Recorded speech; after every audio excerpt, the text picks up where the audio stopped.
from the city that never sleeps. 17 miles from Madison Square Garden, New York City. It's America at Night with Rich Valdez, America's favorite late-night talk program, featuring interesting guests from around the world and calls from across America. And now, here is your host, Rich Valdez.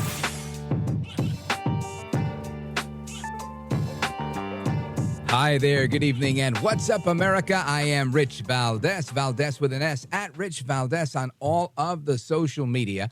Welcome to the Monday night edition of the program. Hope everybody had a good weekend. I know I did. And the phone number, if you want to join our late night national town hall conversation, 833-482-5337, 833-4-Valdez. And a couple of things I want to talk about. One, it seems like... And just, again, anecdotally, from the last few polls that I've seen, it seems that the Hispanic vote is not necessarily secure for Democrats as it once was. It seems to be up for grabs. And I find that, not surprising, but interesting. Obviously, Hispanics have always, in my lifetime, happening to be Hispanic, right? Take two. I've always realized that it was a very natural thing for Hispanics to be somewhat conservative politically because they were very conservative culturally.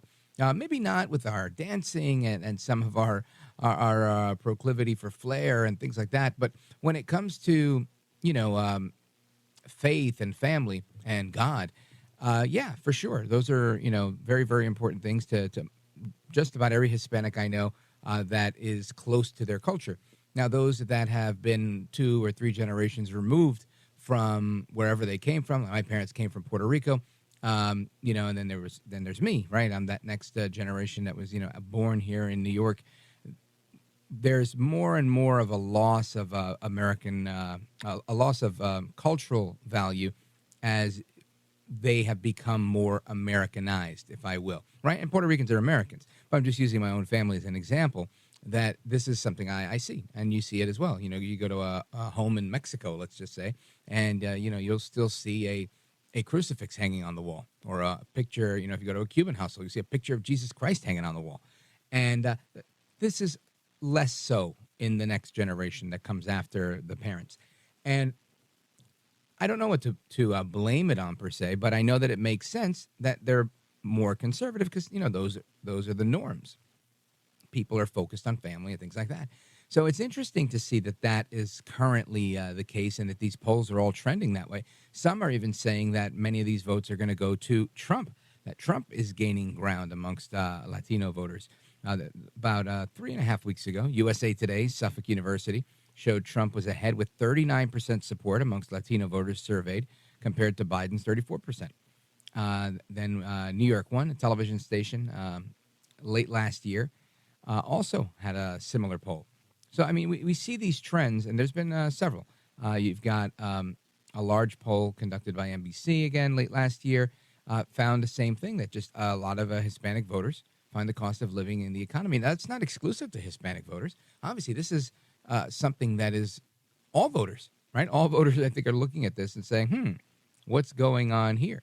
And the FIU poll also shows that what the issues are that are affecting people. And I think it's those issues where Biden's really failing. When we look at so much of just the headlines that are generated on a regular basis, we see that Biden's not doing well. So what happens if Biden's not doing well?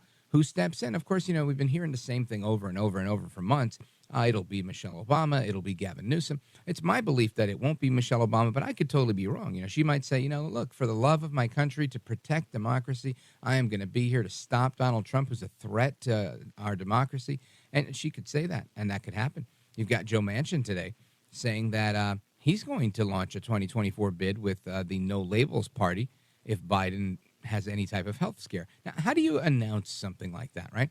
How do you say, if so-and-so has a health scare? Is that as if somebody called you and said, hey, good old Joe is going to have a health scare, so make sure you're waiting in the wings? I mean, I don't know how they frame this stuff. It seems kind of weird to me. But Joe Manchin reportedly remains very interested in launching this 2024 presidential bid. According to Breitbart News, the ticket would be on the No Labels party affiliation, and this is only going to happen if Biden has a health scare. And again, just because somebody's in their 80s doesn't mean they're going to have a health scare. Democrats have repeatedly raised concerns for months about Biden's 2024 chances due to his poor polling and his age, and falling up the stairs and falling off a bike and stuff like that. His physical stamina. Let's take a look at these polls. Right, you got YouGov. 55% say Biden's health and age severely limit his ability to do the job. Redfield and Wilton Strategies, a small private poll, a majority of Democrats are concerned about Biden's ability. NBC News, most registered voters have major concerns about Biden's age and health. Manchin acknowledged that he has a role as a national icon in the fiscally responsible and socially compassionate middle. And this is what he told to CNN earlier today. And he said he would only enter the race if the president experienced a quote-unquote health scare.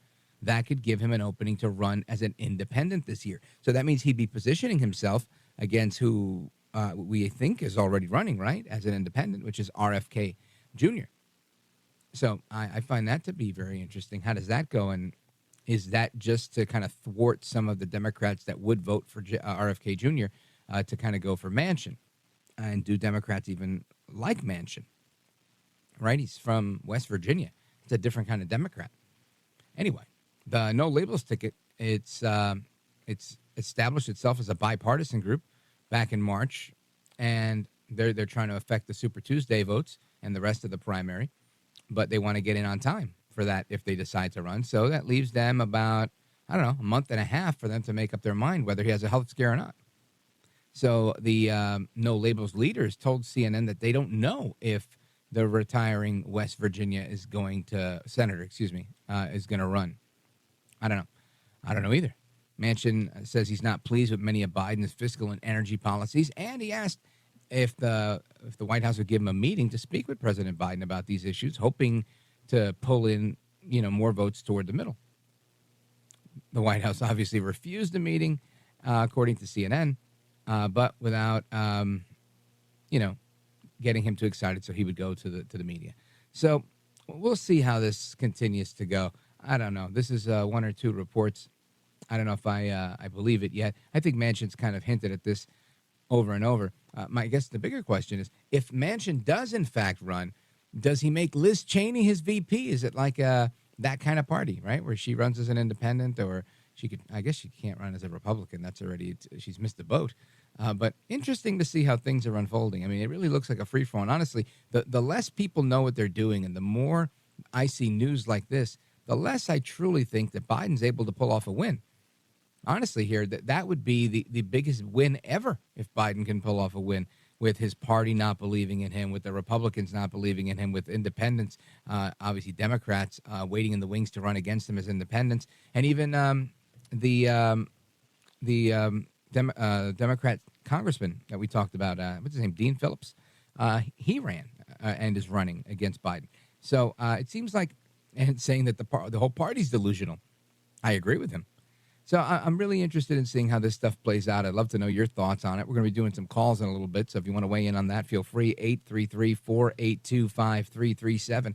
Also, a little bit later on, we're scheduled to have a conversation on Iran and the border and what's going on in Texas. We're also going to talk about what's going on with American culture, American values, kind of what I was just talking about right now, that, things that are closely held in Hispanic households, and I think we're closely held beliefs in most American households, and have dissipated, and we don't see that anymore. So what's up with that, and where's it going? And then, of course, we're scheduled to check in with former Deputy Representative to NATO, General Blaine Holt, a little bit later on, who's going to give us the scoop on what's going on with the conflict that we saw in Jordan over the weekend. 3 American soldiers were killed. What will that retaliation look like? So far, it just seems like Biden is kind of like, we're gonna right. That's kind of how Biden does it. And plus, I got a little audio from Kamala Harris that I want to share with you. So keep it locked right here. We're just getting started. We got Open Phone America in the third hour, and I'm looking forward to chatting with you then as well. So we're just getting started. kick up your feet, relax, and get comfortable. It's America at Night with me, Rich Valdez. This is America at Night with Rich Valdez. Call now, 833-4-VALDEZ. That's 833-482-5337. 833-4-VALDEZ. That's Valdez with an S.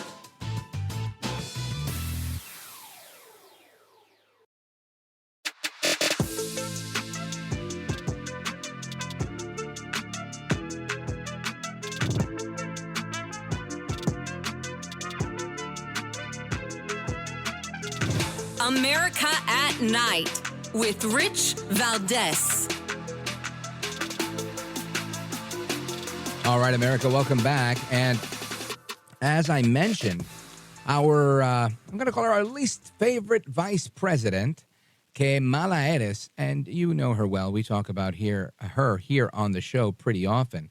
Kamala Harris is giving a speech, and she's giving this speech, let's see, where is she yesterday? At an event where she wanted to trash Trump and echo the notion that Trump is a threat to democracy. Listen to this. We must recognize the profound threat he poses to our freedoms and our democracy. We must recognize the profound threat posed by extremists across our nation who have been inspired, encouraged, and even cowered by the former president. In this moment, all across our nation, we are witnessing a full-on attack on hard-won, hard-fought freedoms and rights. You know what, Madam Vice President Kamala Harris, which means how bad she is in Spanish, we are facing an attack on the United States being launched by Iran. They're hitting us in Yemen. They're hitting us in Jordan. They're hitting us in Iraq. They're hitting us anywhere they see an American soldier, and they killed 3 of them this weekend and injured another 25 or more. Absolutely grotesque what we're seeing come from Iran. They're slapping us around, and it's not acceptable. Yet Kamala Harris wants to talk about this. Now, granted, she was, maybe giving these comments before the attack on those soldiers, maybe slightly before, maybe right after. Either way, my point is, this is what she believes. She believes this to be true, right? She believes that our freedoms and our democracy are under threat because of a man that's running for president. You've got the Transition Integrity Project from a couple of years ago, right, where John Podesta and other, for lack of a better word, pendejos were wargaming these scenarios, saying that, the Republicans are going to try and do this. Trump is not going to try and leave office. I mean, it's stupidity that we continue to hear that's never happened, right? It just hasn't happened. I mean, I can't think of a scenario anywhere in the world, in my mind, where any sitting president, Obama, Trump, anybody, where they say, you know what, I'm not leaving the White House. No, I decided, no, I don't care if so-and-so won, I'm not leaving. You think the Secret Service all of a sudden is going to be like, okay, we got you, bro. You might get a handful of them, maybe 1 or 2 or 3, but for the most part, they're going to start apologizing and say, sorry, sir, I don't really want to throw you on the floor and shoot you in the leg and do whatever else might happen, but I'm going to do what I got to do, right? Because I took an oath, and I think they take those oaths seriously. I don't have any reason to believe that they don't take that oath seriously. So I don't know why there's so much emphasis being put on this idea that Trump, or anybody else for that matter, would not leave the Oval Office, or if he's elected, he won't leave. Now, I know somebody somewhere is yelling at their radio, go, oh, tell this Valdez to stop belly aching. Tell him the reason we believe it is because we saw what happened on January 6th. We saw how he led a mob there of insurrectionists and tried to overthrow the country. All right, good luck with that one. I think we've had that conversation 1-3 too many times. The nation's still here. Democracy's still here. Biden's still in office. They counted the votes and they certified the election. So, I don't know. You tell me. Where was this grand insurrection, right? We had an incursion. It was a riot. There was a lot of stupidity. And most of it was under the direction and the guidance of the Capitol Police. So I won't keep having this argument over and over, but I will say there is no threat to our quote-unquote democracy, right? And I'm not going to get into the debate either of are we a constitutional republic or a pure democracy. Obviously, we're not a pure democracy. It's not about majority rule. We use something called the Electoral College. We've never elected a president without the Electoral College. It's written into the Constitution. It's part of the founding of our country. Why there's always discussion about this, why everything, if you don't like anything in this country, right away we say, well, that's racist. Well, we don't like that statue. Why? Because that guy was a racist. That guy owned a slave. That's this. The Electoral College is racist. The guy who wrote the part of the ratification of the document discussing that, well, then those guys were slave owners. This was that. And that was, hello, this is the country we live in. This is the country we chose to live in. Nobody's ever forced me to live in this country. I have a passport. I can leave. I can apply for citizenship elsewhere. I don't know if I'll get it, but I can apply for it. I know plenty of people who get dual citizenship and move to other countries. There's a lot of people out there. I can't see why I couldn't move somewhere else. Or if at worst, right, I could just say I'm going to become a snowbird and, move somewhere else. When I was in, I've shared this with you before, I was in Medellin, Colombia, not too long ago. And when I was there, I saw that these beautiful penthouse condos, beautiful way to live. I think they were like $220,000. It's a lot cheaper than a studio apartment somewhere in New Jersey that's overpopulated, right? Without a beautiful view and everything else that comes there, like that comes with being in Medellin, like the beautiful weather and whatnot. So when you look at something like that, I could be a snowbird there. I could broadcast my show from there and move here if I hated America as much as the Squad do, as much as AOC does, as much as the rest of them do. Plus, my dollar would be 4 to 1, right? Or 4,000 to 1. That's the currency exchange there. 4,000 pesos or 3,900 pesos for every $1 US. So even in that scenario, if I didn't need citizenship, if they say, oh, you can only stay 6 months on a visa, all right, leave, come back, hang out in Miami for a little bit, come back, hit New York for a little bit, boom, go right back. That's a possibility. And everybody has those options. Then why is it that people choose to live in this country? Why? Because it's one of the best countries ever. In my opinion, the best. I mean, I haven't lived in every country, but I can tell you, I don't have the desire to go sneak into any other country, to take a deadly trek across any border to go live there like people are doing here. I can't think of another country that has a problem where people are dying to get in. I really don't. I mean, maybe when there's a war, maybe like, when there's massive starvation, you'll see some Haitians trying to get through into the Dominican Republic. We'll see these things on occasion, but not something repeated and not something in dire like what we have going on.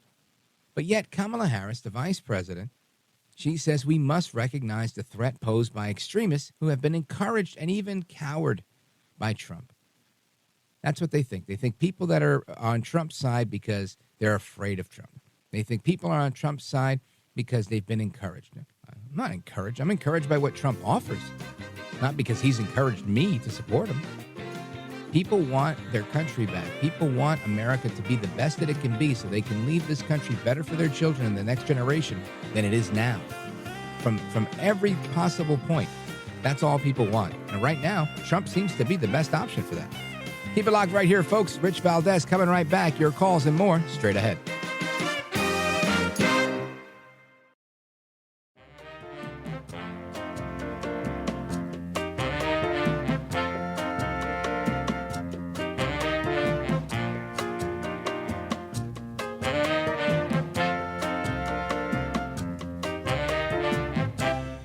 America at Night with Rich Valdez.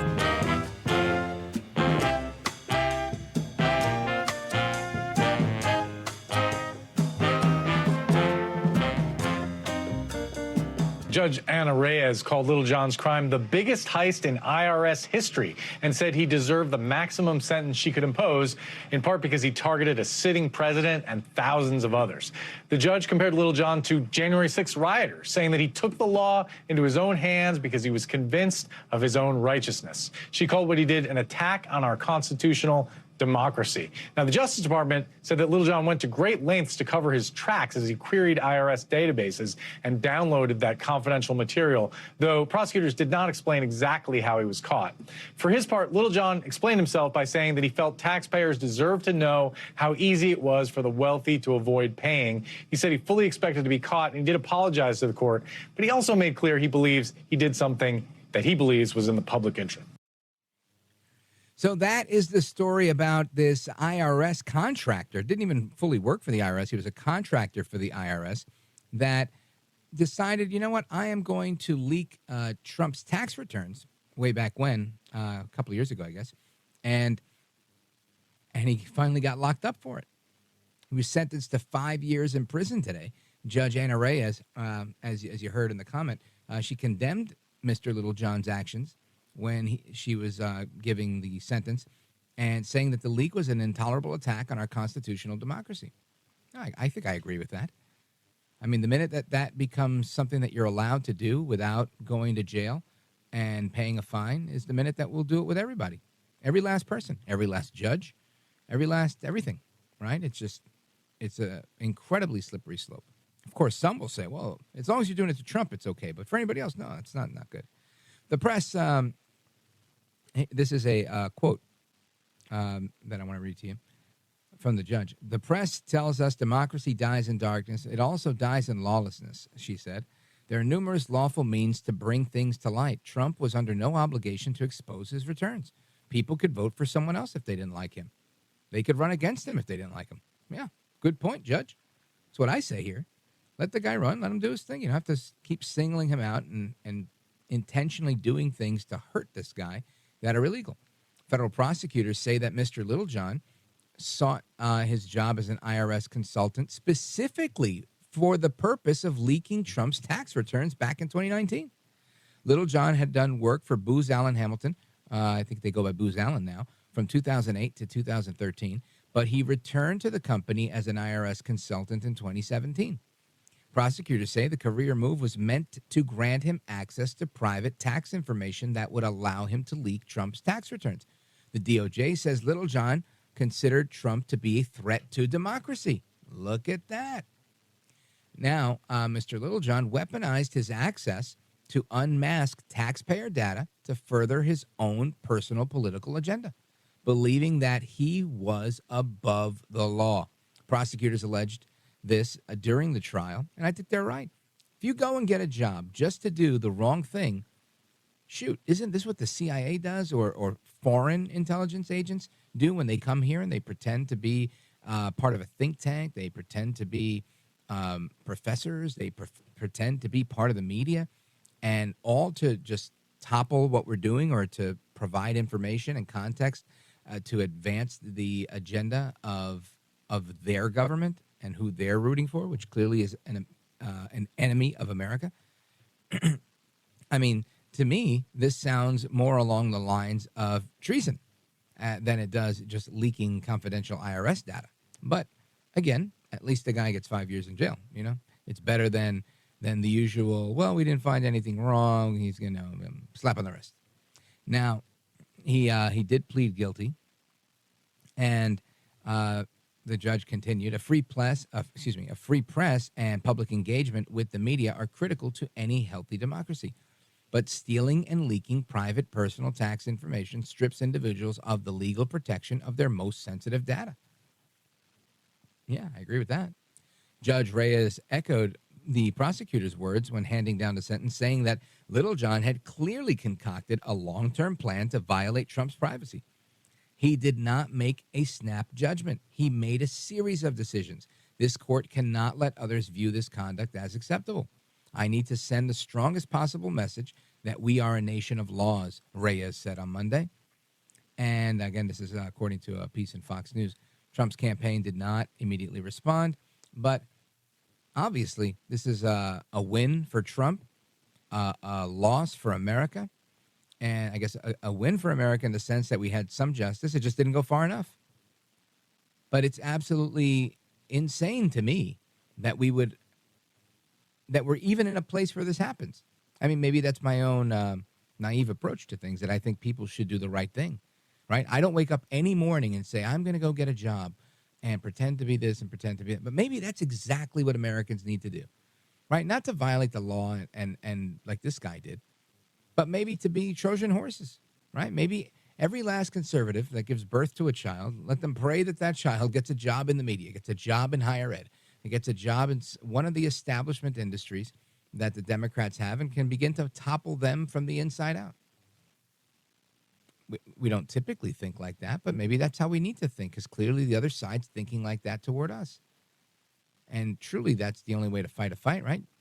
Somebody's throwing rocks at you. You can't sit there and put your hand up and say, hey, don't throw that at me. They're going to get hit with a rock. Whether in your hand or in your face, you're going to get hit with it. Sometimes you got to fight the fight you're in. Anyway, that's my thought. Your thoughts and more coming up next. 833-482-5337. 833-4-VALDEZ. This is America at Night with Rich Valdez. Call now, 833-4-VALDEZ. That's 833-482-5337. 833-4-VALDEZ. That's Valdez with an S.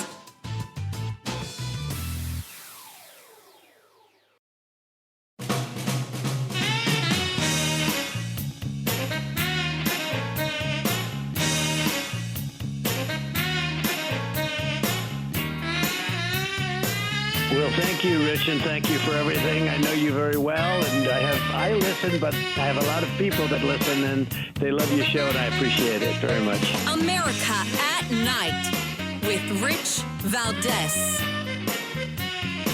So Alexandria Ocasio-Cortez, AOC, all out crazy. She's been making the rounds on social, not only on social media, but also on the Sunday shows, and I'm going to get to that in a moment. But I wanted to go back to the topic I was talking about before, because there's a lot happening in our country, and it seems that we're just not quite grasping things as we should. And again, maybe you're first time listening to this show. Great, welcome. If it's not your first time, then great. Thanks for sticking around. Excuse me, but I say that because it's very difficult. People think that talk radio, right-wing talk radio, as they like to call it, the conservative perspective, it is somehow as ubiquitous as everything else, but it's not, right? Even though CNN is losing in ratings, even though MSNBC, sometimes fluctuates, they have Rachel Maddow, she gets a lot of ratings, and it goes back down, it goes up, and it goes down, and you've got, and the rest of the media by and large, there's a presumption by Democrats that lean left, and really just those that are left, right? The left within the media, the left within the electorate, the left within academia, the left within our government, all of them. They all have an expectation that those around them are going to carry their water. And for the most part, they do, right? So just imagine if you are a product of this generation, right? If you're a product of a generation where you're almost either uninterested or allergic to thinking and considering things from a differing perspective. Now, I can listen to something from a differing perspective, and I can say, you know what? I simply don't agree. I think that's wrong. I don't agree. I would never do that. I see it this way because I heard what you said. But some people, in particular the left within the media, they will get angry with you. They will get angry with you that you will not accept their side, that you will not accept their version of events. So they have monopoly, as we've seen, on social media. Maybe that should be part of the things I'm grateful for each day when I go through my list of things that I'm grateful for, thanking God. I should probably say, thanks, God, that I'm not blocked today on Instagram. I'm not blocked on the rest of the social media. Although I probably am, right? Because, on the free speech platforms that like Truth Social and Parler, when it was around, or even Getter, I was able to amass 10 times the amount of following that I get on Facebook, Instagram, or Twitter. Twitter is a little better, right? But the other two, definitely the point of it is that they are the ones that are able to convey these messages. And they will suppress your message if they can. So it makes the things that we're talking about tonight very difficult to get out to people to even consider that there is an alternative or a differing viewpoint. So when people hear all day long, Trump is a threat to democracy. Trump is a threat to democracy. And then they say, well, we had to steal his taxes. I mean, what else could I do? The guy's a threat to democracy. Then a judge says, all right, you're getting 5 years and maybe he gets good behavior. Who knows what really happens with that? So a guy that literally went and decided to do what he did, right? Decided I'm going to get a job in the IRS so that I can have access to these records. I mean, I don't think the sentence goes far enough. But that is where it was, right? That's where we land on this. So all of that to say, we have to do a better job in being concise. We have to do a better job, starting with me, right? All of us. We have to do a better job in sharing our message. And this is where Trump gets them, because he is a better troll than they are, right? And there's actually a lot of really good conservative memesters that create these memes that are able to boil down a message into a couple of words. And it's a skill. I definitely don't have it, right? That's why they gave me a 3-hour show. Because I say what I say in a lot of words. I'm very verbose. However, some people are really, really succinct. And that is a skill that we need. Because ultimately, in today's soundbite society, in today's society that's now driven by short videos, right? Whether it's the Instagram reel, the Facebook reel, the TikTok, what's the other one they use now? Well, YouTube Shorts, right? These are all very short, punchy, boom, boom, boom. Here's the message. Here's the video. Here's the essence of it. And keep it moving, whether it's a joke or a cat video or what have you. We've got to do better.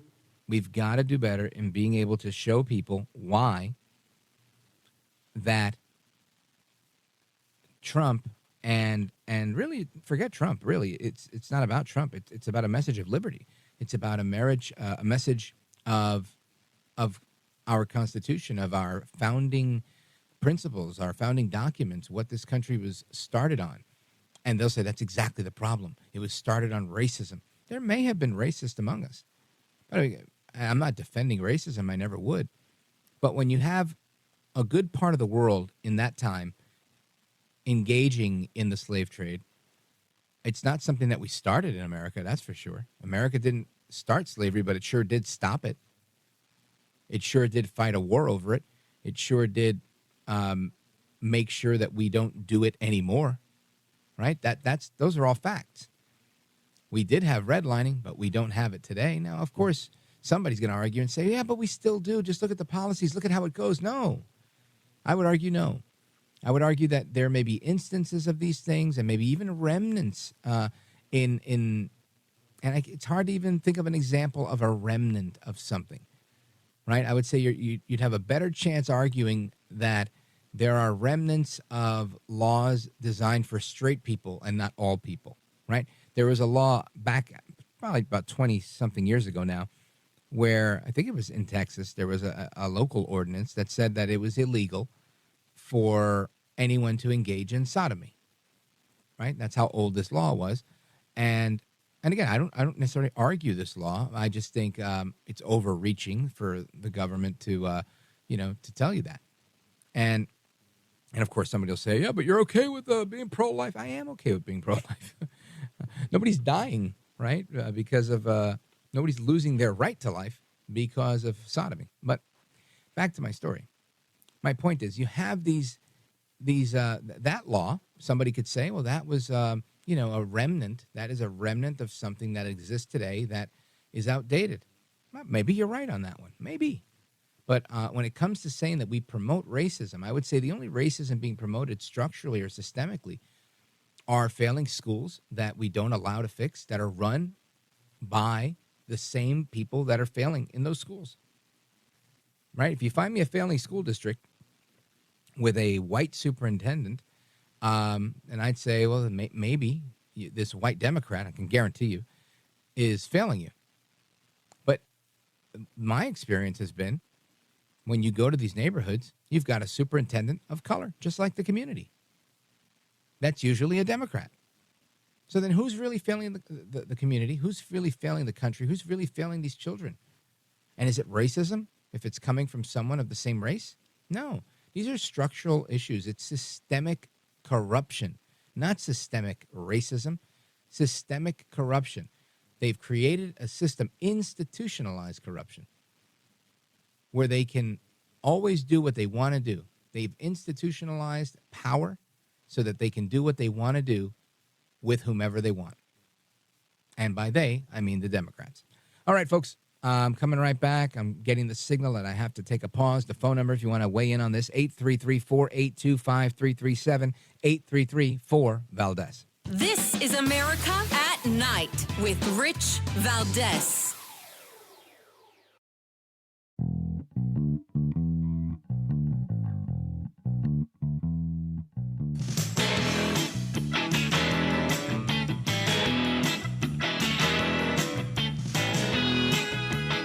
This is America at Night with Rich Valdez. All right, America, welcome back. And as Joe El Baboso Biden spent the weekend saying all sorts of crazy things, he made a lot of gaffes over the weekend, right? You probably saw him go, all these funny things that he was saying. But one of the funny things that he said was that Trump is the sitting president. Now, this one probably set all of my, for the lack of a better word, I'm going to call them conspiracy theorists, but I know they prefer to be called, I don't know, truth tellers or whatever it is. And we agree on most things. I don't agree that Trump is president today, right? I just don't believe that. I think he should be president today, but I don't think he is. So I'm sure they're hearing this and they're thinking that this is fantastic. Listen to this. Did you see what he recently said about that he wants to see the economy crash this year? A sitting president. As they say in my faith, bless me, Father, come on, man. Yeah, well, he's not a sitting president, and maybe he should be. But Joe Biden really is funny, though. That made me laugh. I have a big smile on my face. Hearing him say, come on, man, it really makes me laugh. And I think that's how he gets some of the votes he gets. People just find him endearing. But Biden went on, and he started attacking soldiers. And we're going to talk about soldiers in a little bit, in about a half hour, with General Blaine Holt is scheduled to be with us. Ted Cruz, by the way, Senator Ted Cruz was scheduled to be with us. And I don't know what happened, but something happened. His team wasn't on top of their game and screwed things up. So sorry that we couldn't get you him. If you're upset about Ted Cruz not being on here, tweet at him and tell him his team dropped the ball. But ultimately, Biden, who's in South Carolina, and he's making these types of comments. He says Trump is calling soldiers suckers. Listen to this. Donald Trump, when he was commander-in-chief, refused to visit a cemetery, U.S. cemetery outside of Paris for fallen American soldiers. And he referred to those heroes, and I quote, as suckers and losers. He actually said that. He said that. How dare he say that? How dare he talk about my son and all of us just like that? Now, last I checked, I think this has been debunked 1,002 different times. It legit never happened. This was reported by one of those guys, Woodward or Bernstein, and just didn't happen. But there it is. He'll say it, and he can't disprove it. And there's no video of it. There's no audio of it. He's only talked bad about McCain, as far as I can tell. But they'll keep attacking El Trumpito because they know it's hard for us to fight back in the media. I say, screw them. Let's keep fighting. Don't go anywhere. It's Rich Valdez coming right back.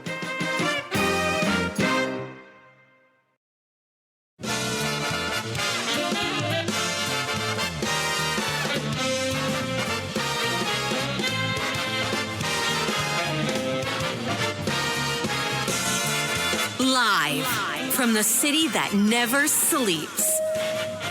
17 miles from Madison Square Garden, New York City. It's America at Night with Rich Valdez, America's favorite late night talk program, featuring interesting guests from around the world and calls from across America. And now, here is your host, Rich Valdez. Hi there, good evening, and what's up, America? I am Rich Valdez, Valdez with an S, at Rich Valdez on all of the social media, your liberty-loving Latino amigo. Happy to be here with you tonight, Monday night, and our telephone number, if you want to join our late-night national town hall conversation, it's 833-482-5337, 833-4-Valdez, and a couple of things I want to get into. I want to talk about American values and the culture and where it's gone. But I also want to talk about a couple of stories that are pretty interesting. There was a story I heard. This is really, really interesting. This story really caught my eye.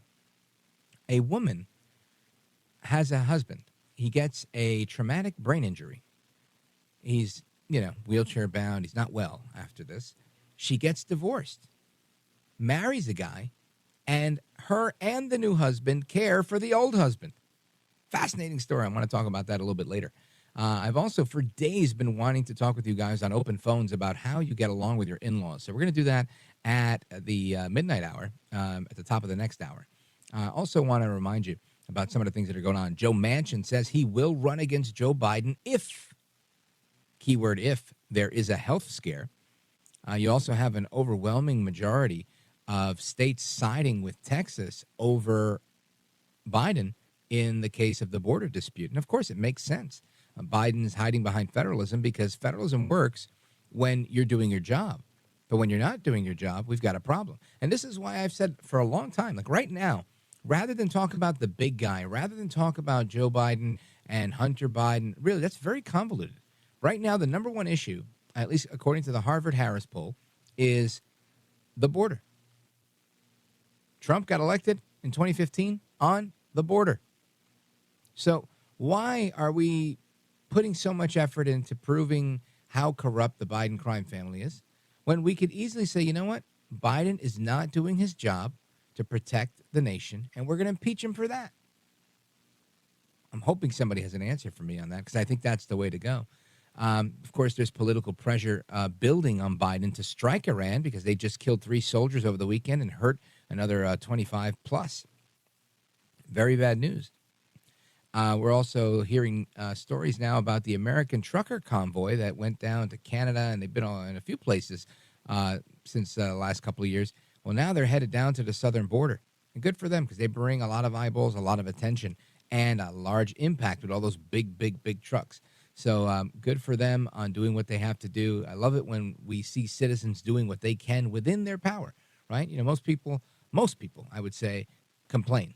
They say things like, oh, I don't have a radio show. Oh, what a little old me. What's a regular person supposed to do? Well, these regular truckers decided to use their trucks and drive down to the southern border to make some noise. Everybody can do something if they try. But unfortunately, in my opinion, we've become very lackadaisical, and we've become very accepting of mediocre. And that's obviously not good. Nobody should accept mediocre because with that, we start to have a deterioration of what we accept in society. And I want to talk about that because I think it's important that we talk about the culture and values and how people are voting with somebody who deals with people on a regular basis. He's the senior and founding pastor of Calvary Chapel, Chino Hills in California. He's president of the Real Life Network and the host of the nationally syndicated TV program, Real Life. And he's with us now, Pastor Jack Hibbs. Jack Hibbs, welcome, sir. It's great. Thank you. You bet. So I want to get your take on what you think is happening. And again, I asked this question of Robert Jeffers the other day, and I ask it of many people who join our program, why we see such a degradation of values on a regular basis. And it seems to be getting worse. Yeah. And again, that could be just me consuming too much negative media. But I do have eyeballs, and I do see things, and it does seem to be getting worse rather than better. What say you, Pastor? Yeah, it's not just you. It is evident that there is something amiss in this nation. And for us to even sense that, Rich, for you to sense what you sense, your opening statements, I'm agreeing with everything that you're saying on this. You know, as an American, what we once were, and you see where we're going. So there is a great departure. Why is this happening? We're actually experiencing what every farmer experiences when he plants his seeds. The rains come, that ground is watered, and things begin to sprout. For decades, we have been a nation that has said, God, get out of court. God, get out of school. Get out of the public square.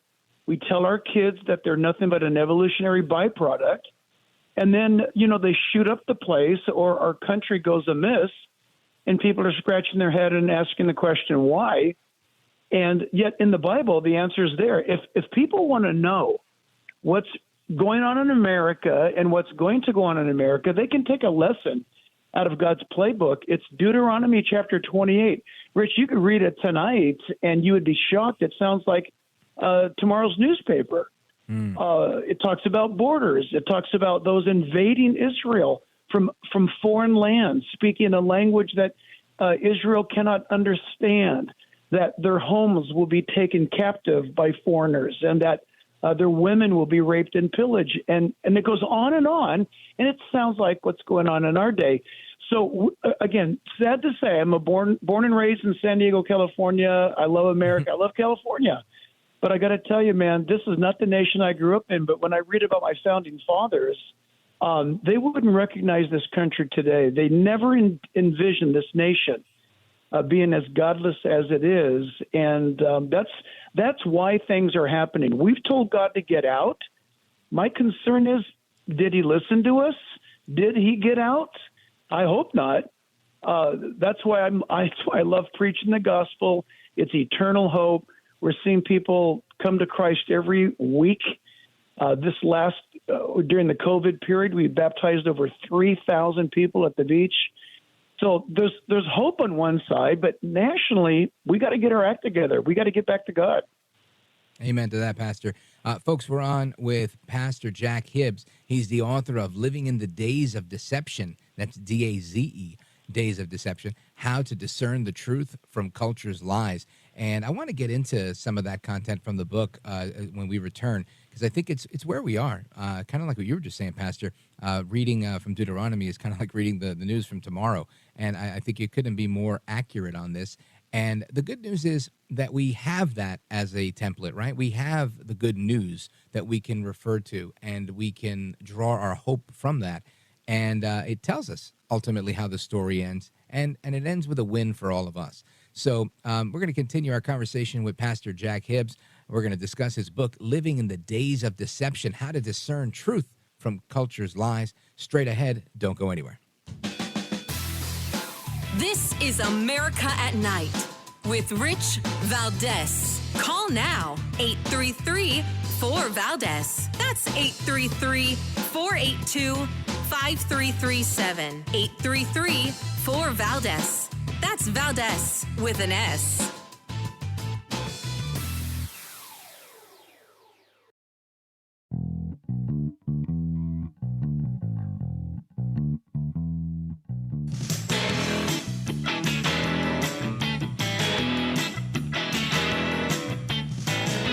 My hands across America to the liberty-loving Latino, Rich Valdez. This is America at Night with Rich Valdez.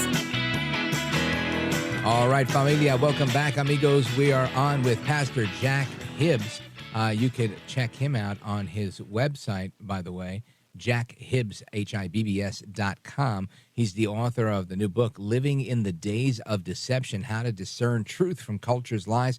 I recommend getting 2 copies of that book, one for yourself, one to give away.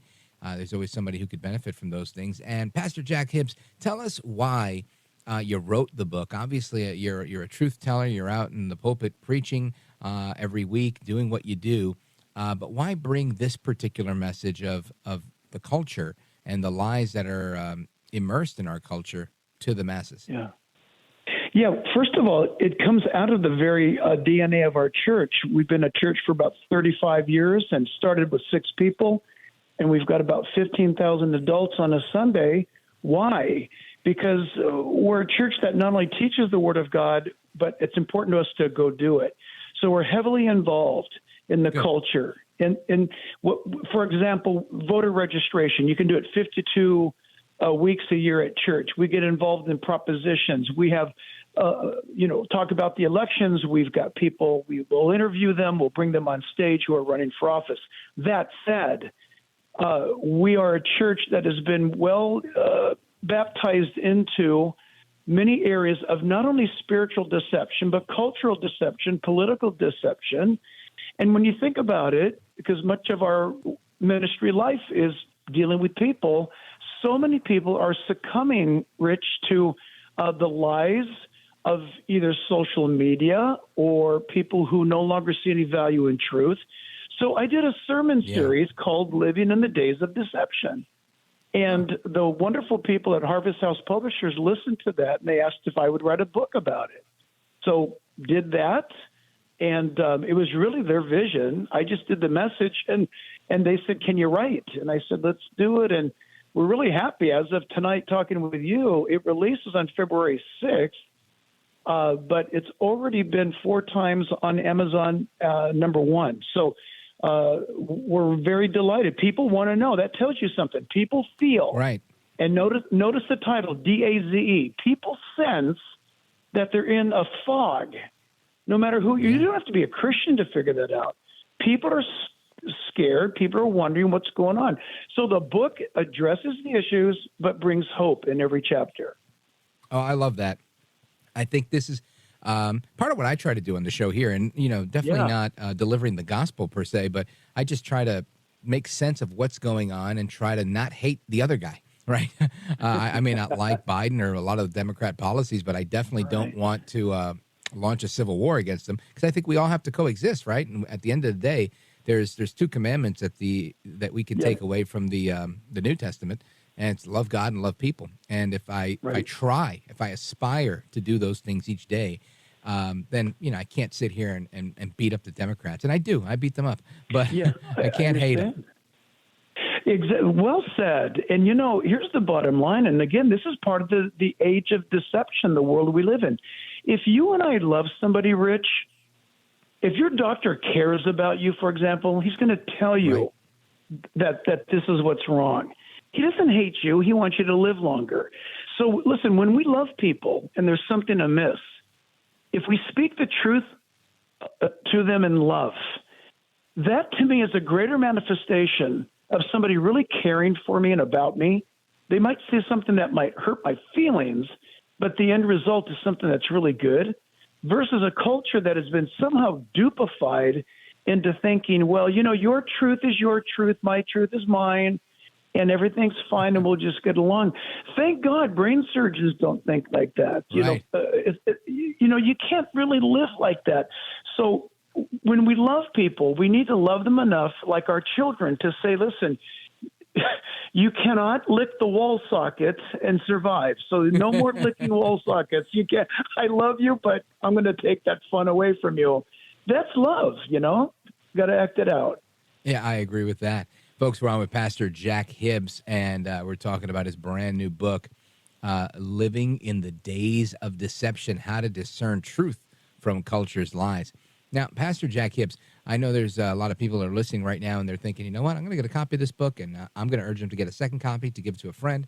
But it seems like we're on a slippery slope. I try and I tend to not be a pessimist in everything, and some things I am, but I do believe that sometimes things look really dire and they're not as bad as they look. I think we are trending in the wrong direction, but I feel like I don't know if it's a revival. I don't know if it's an awakening. I don't know if it's just one bad king in the throne, so to speak. But getting a better situation would make things better ahead. Do you believe that better days are to come, or do you believe this is it? It's the end days, and Jesus, here we come. Well, we know that they are the last days because the Bible says, it said 2,000 years ago that we're not in the last days, but we're getting into the end of the last days. So that's true. However, you said something very, very correct and very right there. When things are going the way that they're going, you and I know the remarkable thing about the nature of God is if people, my people who are called by my name, will repent of their sins. He's not asking my governor, Gavin Newsom. He's not asking Joe Biden he's asking the Christian to call out to him, and he'll heal the land. He'll restore. So America has got a history like no other nation. Our pilgrim fathers came here, and on that Mayflower, they wrote the Mayflower Compact. And I encourage all of your listeners to read. It's only 2 paragraphs long, and they tell you we came here to start a nation of worship in the honor of Jesus Christ.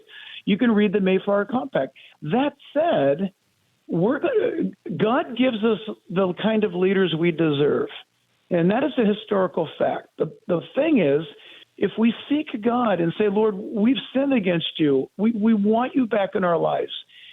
And secondly, Rich, and I know you're big on this, is Sure. Once you make that declaration, you've got to now do something. You've got to get involved in the PTA, the school board, run for mayor, do something that can better the culture. When I read my Bible from Genesis to Revelation, it's all about faith. But faith is not sitting around waiting for God to come back. Faith is very active.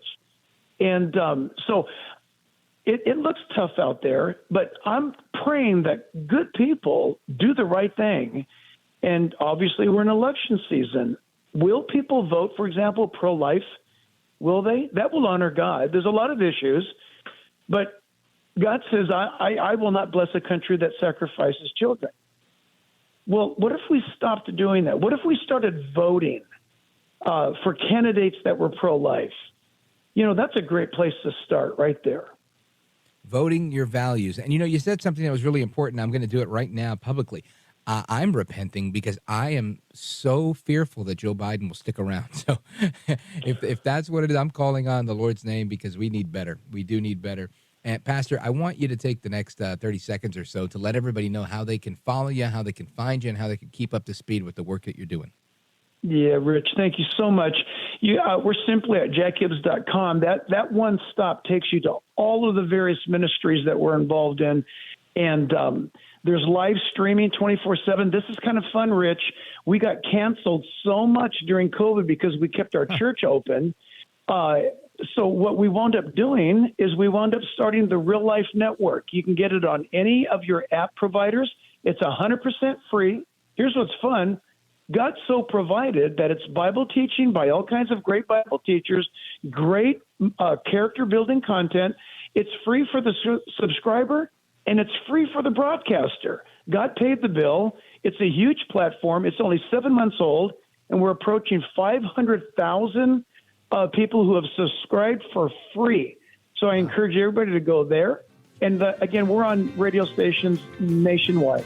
Amen to that. Well, Pastor, I want to thank you for joining us, sir. You are a gentleman, a scholar, and a patriot. Godspeed to you, and thanks for being with us. Thank you, Rich. You bet. All right, folks, we continue our discussion on what happened over the weekend with these murdered soldiers. 3 black American soldiers were killed overseas in Jordan. We're going to talk about the attack by Iran and more straight ahead. I'm Rich Valdez.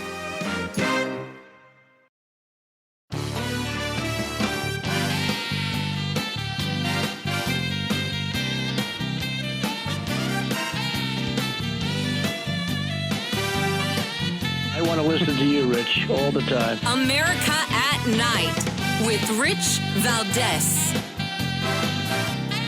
What I will say, our deepest condolences go out, and our heartfelt condolences go out to the families who lost three folks who are military folks, who are brave, who are always fighting, who are fighting on behalf of this administration, of the American people. Obviously, more importantly, we lost those souls.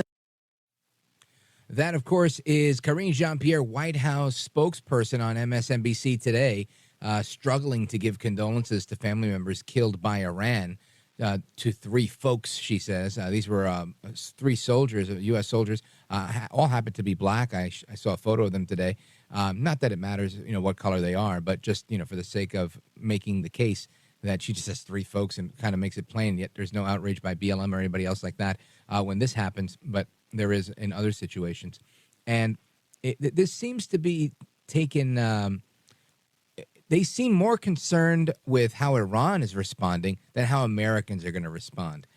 John Kirby, who's the National Security Council spokesperson, he's at the White House press briefing today, and he flat out says, look, we're not looking for any conflict with Iran. That, to me, is an invitation for them to kill more soldiers. Listen to this. Admiral, can you confirm, is the president currently actively considering potential attacks inside Iran? We are not looking for a war with Iran. We are not seeking a conflict with the regime in a military way. And as I said in the opening, we're not looking to escalate here. This attack over the weekend was escalatory. Make no mistake about it. And it requires a response. Make no mistake about that. I will not get ahead of the president's decision making. So you're not saying either way whether striking inside Iran is or isn't? We are not looking for a war with Iran, MJ. I am not going to speak to the president's decisions. All right, so if we're not looking for a war with Iran, I guess the mullahs, Iran, the Ayatollah, whoever is that's calling the shots there, the IRGC general, they're free to decide, I guess. Then we keep doing it until they figure out that they're going to punch us back, right? I've always said if you're walking down the street, somebody starts punching you in the face, the last thing you want to do is ask that person, why are you punching me? Punch them back, make them stop punching you, and then figure it out. Otherwise, you're just going to be a human punching bag. Anyway, I want to bring in one of my favorites here, General Blaine Holt, retired Air Force General Blaine Holt, at The Irascible on Twitter. He's always got great analysis. I appreciate you being flexible and staying up late with us. General Holt, welcome. I am always at your service, and what an honor to return to you, Rich. It's always good to be with you, and what an honor to follow Jack Hibbs, who I consider one of my own spiritual leaders. I've met him one time, and he's quite the gentleman. So, thank you for having me on tonight. You bet.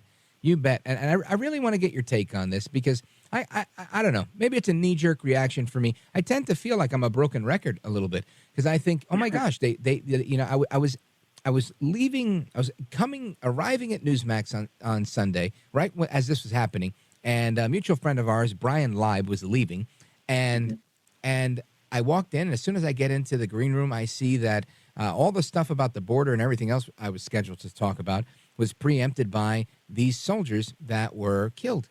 Yeah. And I thought, oh my gosh, this is it, right? Not even Biden could live this one down if he doesn't strike back, but nothing's happening. And maybe he does something tomorrow, but I think when you take this long of a time, it just lets the world know you are incredibly weak. Am I wrong? Am I jumping to conclusions? Oh, gosh, no. I think you've given it very pleasant treatment. I mean, these are 5 now, 2 SEALs, 3 Special Forces soldiers who are lost. But think of the 30 to 40 who are now going to have their lives irrevocably changed with injuries to their heads that they're going to be managing for the rest of their lives. Mm-hmm. And who is going to tell those families why those soldiers were there in the first place? Who is going to say your loved one gave their ultimate sacrifice for their nation today, and this is why? What is that why? Because John Kirby couldn't tell you, and neither could Kareem Jean-Pierre. She couldn't even get the words together to say that there were 3 brave Americans and heroes that lost their lives today. She had to parse and mince her words, and she had to double back over herself to make sure she was getting, whatever DEI language she wanted right, whatever woke terminology she wanted to apply to it. Yeah. But the common denominator is true. They don't want to acknowledge that Iran now is eating our lunch, and we may have run out of time to deter anything because of them. I think that this just invites more bad behavior. Today we see the Houthi rebels marching atop American and Israeli flags during a rally in Yemen. And I think this is just a big FU in the face to the United States. And this goes out over the global media. Maybe we're not seeing a ton of it here in stateside, but it's happening and the world is watching. And I feel like, Biden set America on fire and we're watching it come crumbling down. I hope that it's not as dire as I'm painting it. But I think we're in really bad shape here. And I don't know, what do you think happens as we move forward when we continually get smacked in the face and nothing happens? Now they're killing American soldiers. These are not just attacks on foreign military installations where there happen to be Americans. It's an attack where now they're claiming the lives of Americans. how do we respond, and what do you think Biden's ultimately going to do? Well, I think we've gone through the continuum. We used to have something that was very deterrable, but we kept our forces in harm's way. We didn't have a strategy. We keep throwing money at these wars. We keep blowing out our weapon stocks and decreasing our readiness. We keep decreasing the functionality and the effectiveness of our military. You can't get a straight story, and no one will go to Congress to tell them we're in a war. And yet, Rich, the number one security peril that we face isn't even there. It's on our southern border. Absolutely. And it's wide open. And we're all supposed to believe that Eagle Pass is the southern border. It's not. There's actually hundreds of miles to the left and to the right of Eagle Pass, and they're unprotected. And what we've ended up with is Iran's got units here, terrorist factions here, Hezbollah is here, the PLA is here. So what I'm more worried about than anything is we have unprotected civilians here who are going to be in harm's way very, very soon. So as this escalates overseas, Americans should not get the idea that these are foreign wars. They're doomed to hatch here any time now, and that's what we have to hold this administration to account for. But how much longer will we keep saying this is just an incompetent national security team and not a malevolent one that is intentionally shielding us from solutions that would actually result in greater security to us? We instinctually know better. There's a general anxiety in the nation. Wow, that's really well put, and I think you're right. I think we have a huge threat at the border, and in the next segment, I want to dig into that a little bit with you because I think it's a big national security issue. But I also think that this current situation that we're in, it's worse than a national security issue because not only are they killing our soldiers, but we risk setting the world ablaze, right? Really just blowing things up all over the place because of our lack of doing the job that we have to do. And people always say, well, America's not the world's police. And all I can ever say to that is, and if you have a different view, feel free to share it. But I always say, if I'm 6'5", and I'm not, but if I was, and I was, 300 pounds, 285. I would like to be. Yeah, right. Me too. If I'm built like The Rock or John Cena, and I'm walking down the street and I see some idiot robbing an old lady, and I do nothing because I got to mind my own business. Shame on me for not doing the right thing.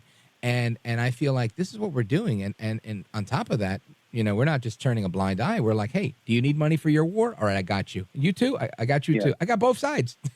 And we're just giving out money left and right and tearing things down, General. That's exactly right. But it even goes down to the lowest levels. No one loves someone who serves their nation more than I do. But think about those who are throwing their oaths into the water every single day, into the sewer. And what I mean by that is, hey, if you're a Customs and Border Patrol person, I'm sorry, but the words that I have a mortgage and a kid don't get it. You don't get to break the law. So if the Customs and Border Patrol leadership said, go rob a bank, are you going to go do that because you got a mortgage and a kid? And then let's get to the senior levels. You're 2 years from retirement. Is that a justification to let the laws of your country go by the wayside because some communist knucklehead above you named Mayorkas is telling you to let dangerous criminals into our nation? No, it's unacceptable. And what I would implore all government servants in all departments, DOD, FBI, CIA, CBP, you swore an oath to us.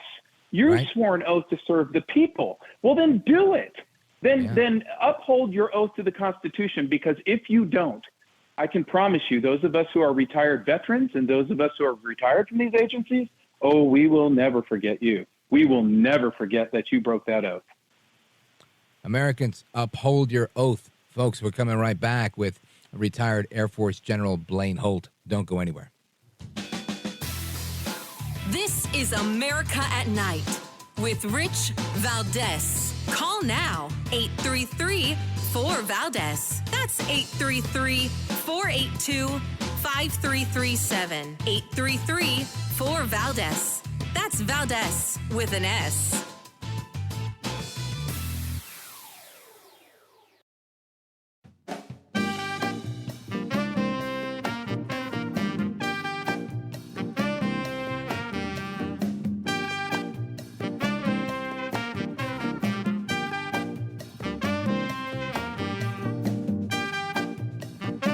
known you several years now. I want the audience to know what a wonderful, decent person you are. Very, very thoughtful. America at Night with Rich Valdez. We all agree on the need to better secure the border and to punish employers who choose to hire illegal immigrants. We are a generous and welcoming people here in the United States, but those who enter the country illegally, to employ them, disrespect the rule of law, and they are showing disregard for those who are following the law.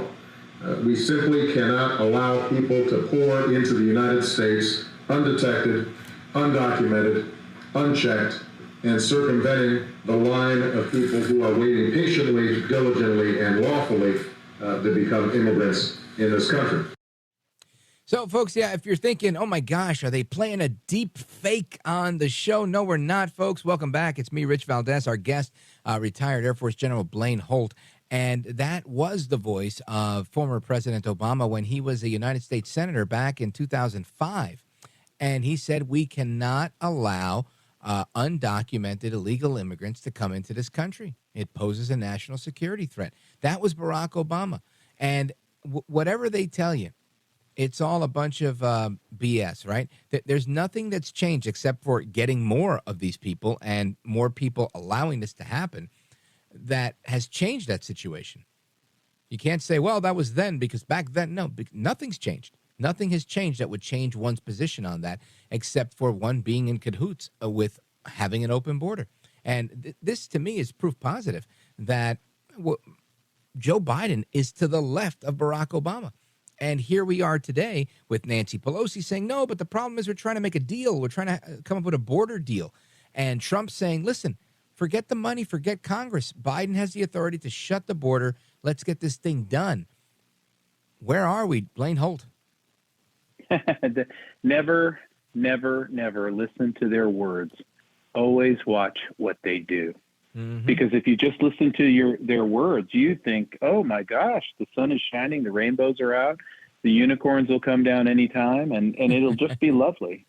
But that's not the world that they do. What they do is they restrict our own agencies from enforcing the law. They sell the wall into scrap metal, and they allow China to kill us by the tens of thousands every year with fentanyl. They encourage the cartels to climb up like a kudzu vine into the heartbeat of our nation and corrupt our society. And then let's get to the clear and present danger, which is 8 million some odd fighting age men that either fall into one of three categories. They're either organized military, they're terror groups, or they're illegal aliens that if the UN, led by Obama's Amy Pope at the UN IOM mission, if they cut off those funds in 3 months on those little bank cards they get for $2,200 a month, what do you think those people are going to do? It won't be peaceful, I promise you that. Mm-hmm. And that's the other part. The average American, the median income across the entire country is $31,600. The average Social Security check meted out to hardworking Americans who gave far more than they got back is $1,400 a month. Yet, our taxpayer dollars fuel these NGOs through USAID and the UN, International Organization of Migration, takes those dollars, our taxpayer dollars, and puts $2,200 a month behind every single illegal coming across that border. So think about when that money gets cut off. Who's going to defend themselves? 8 million people is far more than we have in the entire United States military, the FBI, the CIA, and Department of Homeland Security combined. So then I guess it falls to we the people. Yeah, this is a scary proposition, Blaine Holt. And if anybody's listening, Blaine Holt is the former deputy representative to NATO, a retired United States Air Force general. He knows what he's talking about, frequent guest in our program. And I've got to tell you, you laid it out so well, right? Without wax. This was the real deal, very sincere. We are facing a huge problem. And just for the record, I made a lot less than $2,200 a month when I started in radio. So, I mean, I'm just offended by that part. But this is really, really a bad situation. Blaine Holt, I want you to stick with us. We got to play some bills. We're coming right back with retired General Blaine Holt. Don't go anywhere. This is America at Night with Rich Valdez. Call now, 833-4-VALDEZ. That's 833-482-5337. 833-4-VALDEZ. That's Valdez with an S.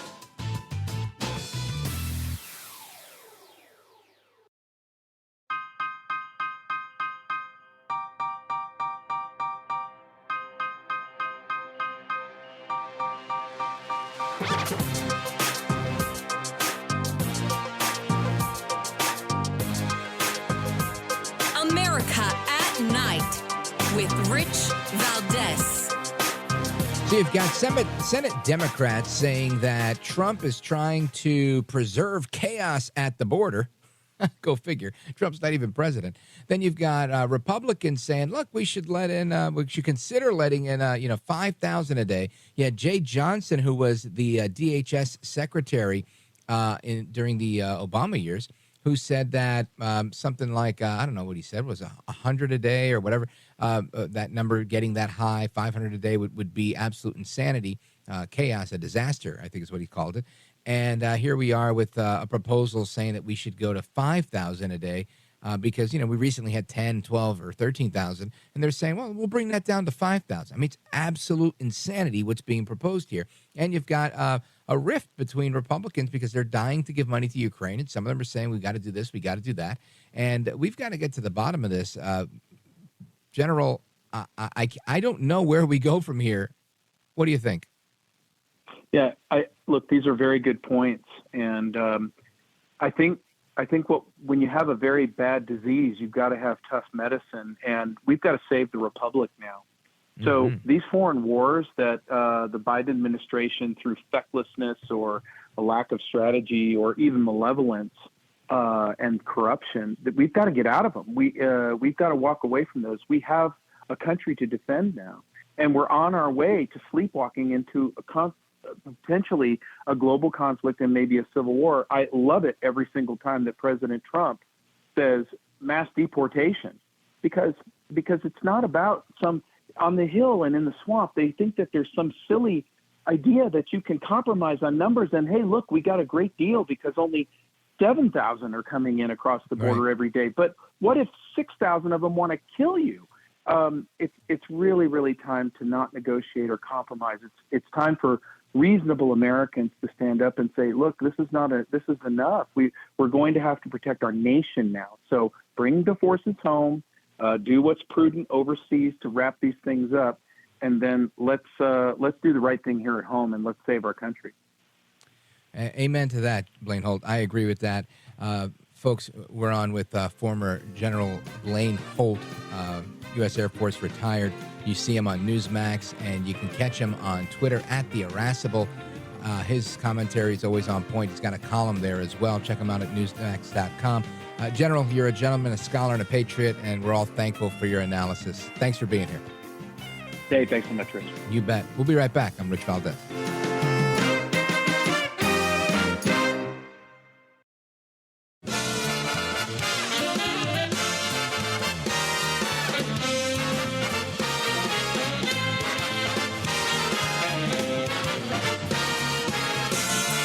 Live from the city that never sleeps. 17 miles from Madison Square Garden, New York City. It's America at Night with Rich Valdez. America's favorite late-night talk program, featuring interesting guests from around the world and calls from across America. And now, here is your host, Rich Valdez.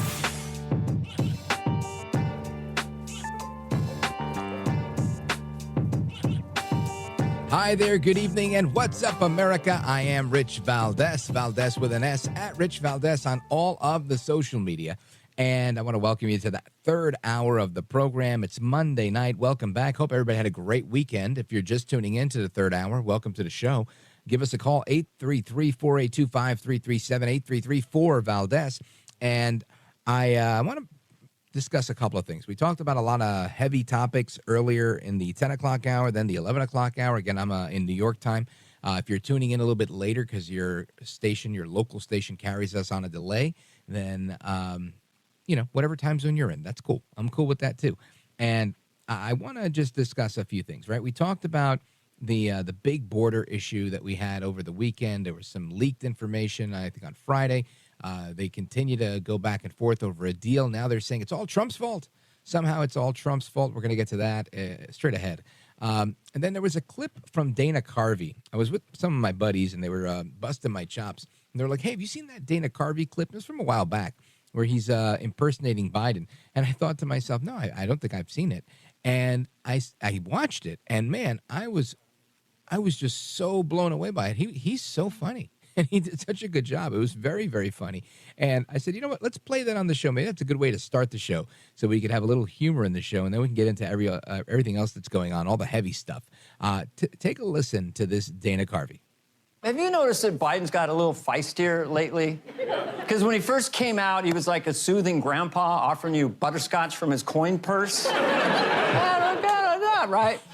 But Biden came out as a really sleepy, sweet grandpa. And he was like, he's always repeating this story, yeah, I went to Scranton. I grew up in Scranton, Pennsylvania. My dad lost his job. No joke. I'm not kidding around here. No human being in the world thinks that's a joke. Then he would do the number thing. Number one, the one part. Number two, what the guy said. Number three, you know the drill. Come on. No, we don't. Now what he does is he kind of whispers and then he yells. He's like, we know how to get natural gas. Because we can get it. We know how to get it. That's what we do. We get the people that buy the public, the Pirates of the Caribbean. Oh, I thought that was so good. And it's really a spot-on impression of what we hear Biden doing. Of course, he called President Trump the sitting president in some of his comments earlier. I think it was earlier today, or if not, over the weekend. And there's plenty of other gaffes that he had. I'm not going to get to them all, but you've probably seen them on social media or elsewhere. And it makes me think, we're in tough shape over here, right? But it doesn't have to stay that way, right? We don't need to remain in this position. We can have a departure. And it's not so much that we have to agree to a Joe Manchin presidency or a Dean Phillips presidency, although, honestly, I think Dean Phillips would be a way better president than Joe Biden has ever been. But there are options, right? And again, I think Trump is the best option, but there are options. We don't know what RFK Jr. stands for. So there's a lot of options for Democrats to vote for. I think there's a clear winner, and it's evidenced to me by just looking at history. It's fascinating to me. Back in 2018, 2019, we had huge border issues. Back then, at the time, it was the biggest border invasions we'd ever seen. Right? There were caravans. If you turned on different news channels, whether it was Telemundo, Univision, Fox News, CNN, MSNBC, you name it, they all showed these people riding on trucks, on the roof of trucks, riding on the tops of trains, thousands and thousands of people arriving at the southern border, trying to come in to request asylum, right? They call them asylum seekers. They're no longer called illegal immigrants. They're asylum seekers. And as that was happening, Trump was able to lock this thing down little by little. He shut down the border, one lawsuit after the next. They said, no, you can't do that. He went to court. Oh, I guess you can. You can't do that. Oh, yep, I guess you can. Right? And he went and he did what he did, and he locked it down. He secured the border. He made the nation safer. He was able to do all of that. Yet here we are today, and we've got all sorts of crazy, right? We've got these people that are just, in my opinion, they're going nuts. And, Trump responds to them, listen, I'd rather have no border bill than a bad border bill. And we'll play that audio momentarily. But what I want to get into now is this back and forth. You got people going on CNN. You got people going on MSNBC. And they're discussing different things. You've got Pelosi on with Dana Bash. Senator Chris Murphy, he's on with Dana Bash. And they all have a story. Everybody's saying the same thing. It's Trump, Trump, Trump. And I want to play you just a clip of each of these, because to me, this is just, it's nuts, in my opinion, right? It's nuts to think that you can blame everybody else, or at least one guy, when you've had 3.5 years, or 3 going on 4 years, of these policies from the Biden administration, allowing people to come in, no longer calling illegal immigration. Illegal immigration is now asylum seeking, knowing that they don't ever qualify for this asylum. And it to me, it's just, it blows me away. But I want you to listen to Nancy Pelosi. She's on CNN yesterday, making her rounds to try and persuade you to believe that somehow we have a border crisis that's of Trump's doing. You mentioned that this is compromise. President Biden seems to be giving Republicans a lot of what they have been pushing for. It doesn't look like on the issue of immigration, Democrats are getting much when it comes to top priorities, pathway to citizenship, or even protection for dreamers. Is that okay with you? Well, no. The fact is that we need comprehensive immigration reform. That's not likely with the Congress that we have right now, so we have to move forward. This arrangement that the Democrats and Republicans in the Senate have negotiated is a step forward. We have a goal, we have milestones, and we have a path to get there. But we were never going to get a path to citizenship in this bill. But we do want to be able to, again, all of our principles that we talked about, secure our border, path to citizenship, protect the dreamers. Some of the principles are here, some are not, but we're on our way if we can get this done. Now, I got to say, what is it that Nancy Pelosi actually just said there? Right? Because I don't think she said anything. To me, it seemed like Kamala Harris wrote her response to this. It was a whole lot of nothing. Now, we go on. We've got Senator Chris Murphy. He's on CNN saying, well, Trump wants to preserve the chaos at the border. Listen to this. Do you have a deal?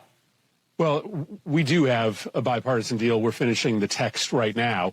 And the question is whether Republicans are going to listen to Donald Trump, who wants to preserve chaos at the border because he thinks that it's a winning political issue for him, or whether we are going to pass legislation which would be the biggest This bipartisan... couldn't be further from the truth. This guy is so full of it.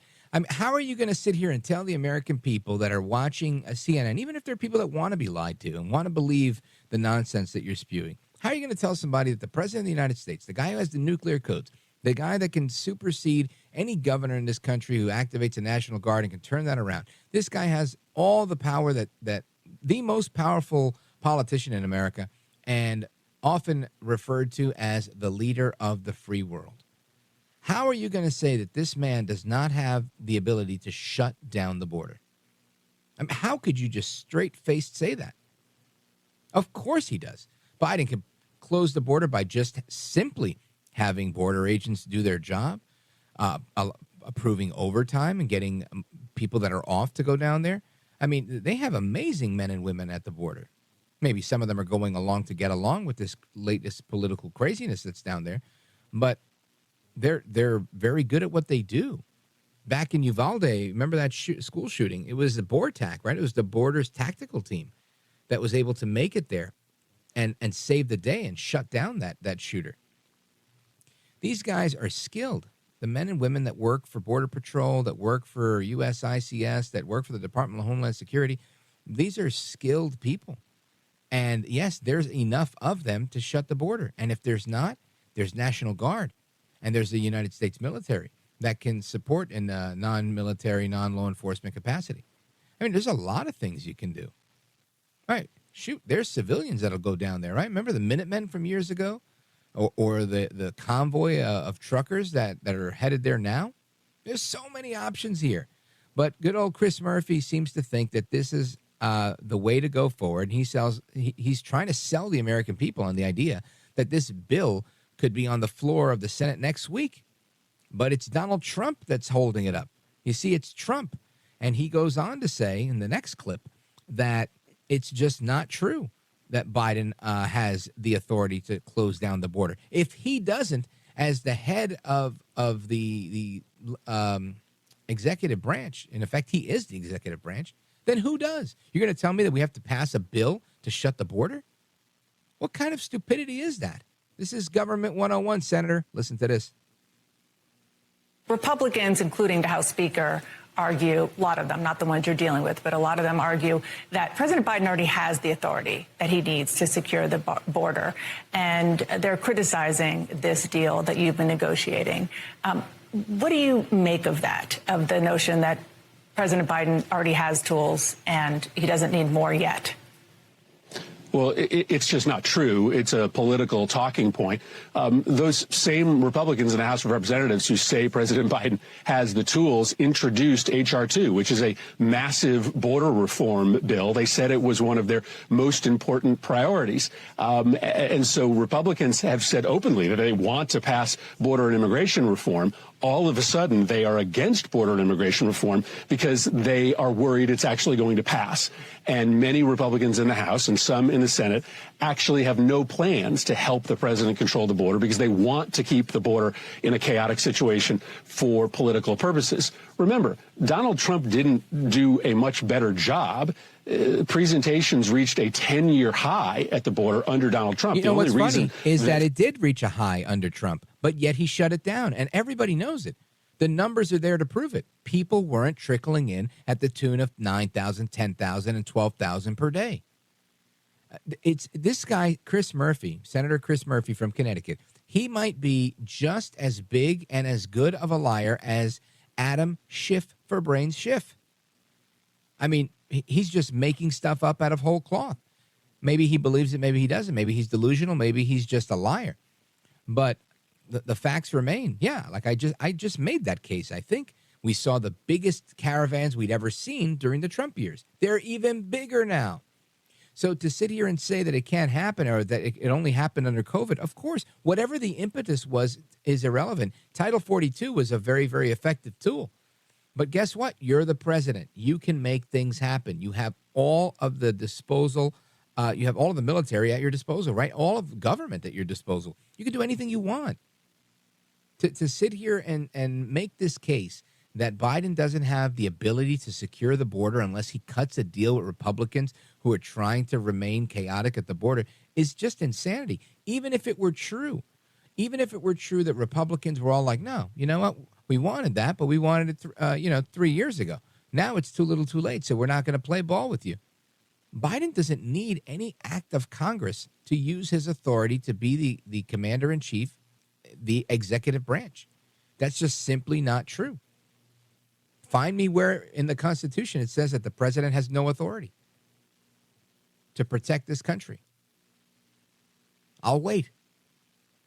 Anyway, more to come straight ahead. We're going to talk about that, plus what Trump says to all of that. I think you're going to enjoy it. Don't go anywhere. This is America at Night with Rich Valdez. Call now, 833-4-VALDEZ. That's 833-482-5337. 833-4-VALDEZ. That's Valdez with an S.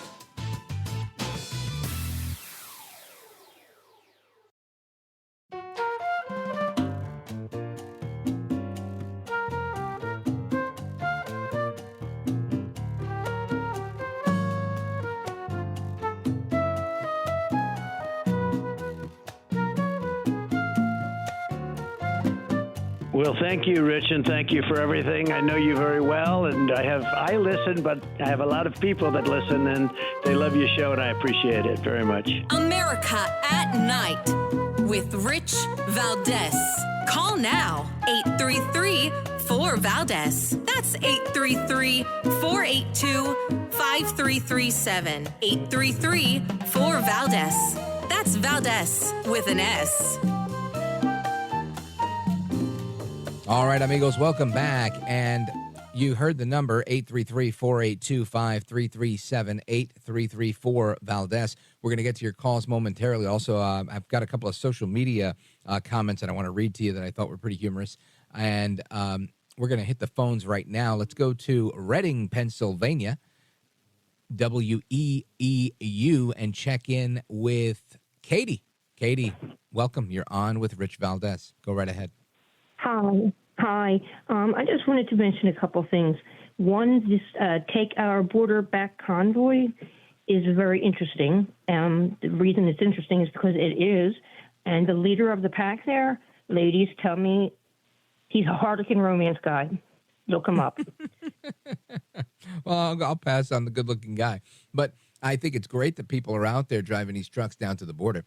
And, Katie, what do you think? Trump says that he'd rather have no border bill than a bad border bill like this one. What do you think about that? I can understand why, because bad is bad, and it's bad can only lead to worse. And when I was thinking about this the other day, I thought to myself, what is all these rules and regulations of everything on top of everything on top of everything? Haven't we lawed ourselves out? I mean, it's like they make laws to contradict other laws that they already made based on a whim or one situation. What they I don't know. prefer. Maybe I'm being ridiculous. No, Right. I think you're right. The other thing I think you're right. And I even actually wrote my representative this. It's like, I feel like, Rich, that we are in a Pinky and the Brain episode where they did the Chia Earth. Pinky built the second Earth, and then everybody moved over to it. And here's the thing: I would have thought that their big mob scene fear of the insurrection would have taught them a lesson. Let that be lesson one, because if we did it that time, what's going to happen next? You can only keep the dog in the corner thing for is, so long. I don't believe that it really happened the first time, right? This was something that was kind of concocted and created. I think had the Capitol Police not shot the rubber bullets into the crowd that was just kind of peaceably there, had the FBI not had these instigators embedded in the crowd, saying things like, we have to go inside, we got to take over, trying to instigate people to get to that, this just simply wouldn't have happened.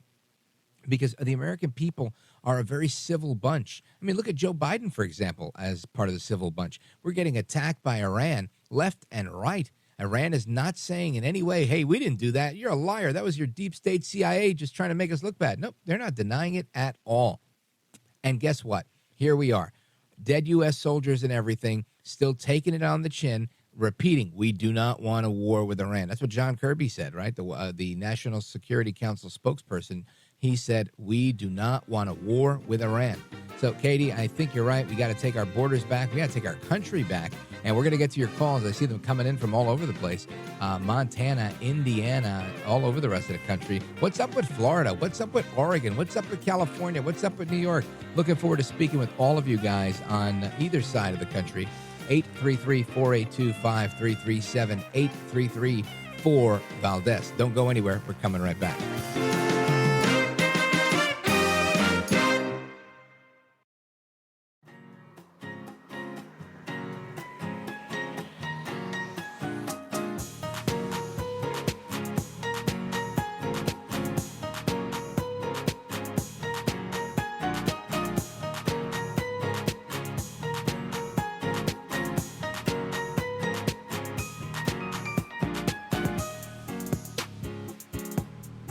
This is America.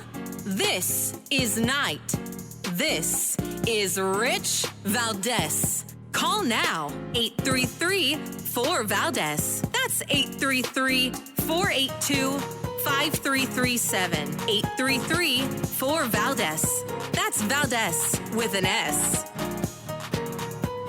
All right, amigos, welcome back, familia. And we continue our discussion on what's going on with the biggest threat to our national security, the southern border of the United States. Or maybe I should say Joe Biden himself. I think he's the biggest threat. Plus, we've got this global threat from Iran that doesn't seem to go away, killing 3 American soldiers. And I want to get to your calls as well. First, I want you to hear from former President Trump, who responded to this, saying, you know what, look, I'd rather have no deal at all than a bad deal like this one. Check it out. As the leader of our party, there is zero chance I will support this horrible open borders betrayal of America. It's not going to happen. I noticed that, and I'll fight it all the way. I noticed a lot of the senators are trying to say respectfully, they're blaming it on me. I said, that's okay. Please blame it on me. Please. Because they were getting ready to pass a very bad bill. And I'll tell you what. A bad bill is, I'd rather have no bill than a bad bill. A bad bill you can't have, and that's what was happening. In the House, as you know, the Speaker who's, by the way, I think he's going to prove to be a very good speaker. It's tough when you have a very small majority. Very tough. Mike Johnson, Speaker. He just said it's dead on arrival in the House. It's dead on arrival. We want either a strong bill or no bill, and whatever happens, happens.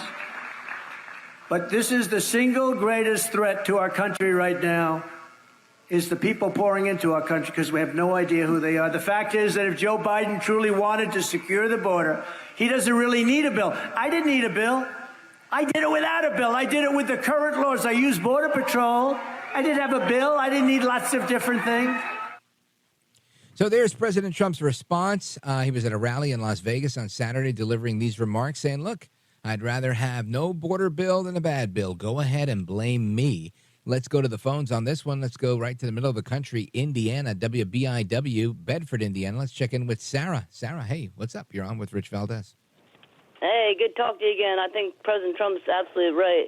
Problem is, when they pass a bad bill, then it gives the illusion that something is going to be done.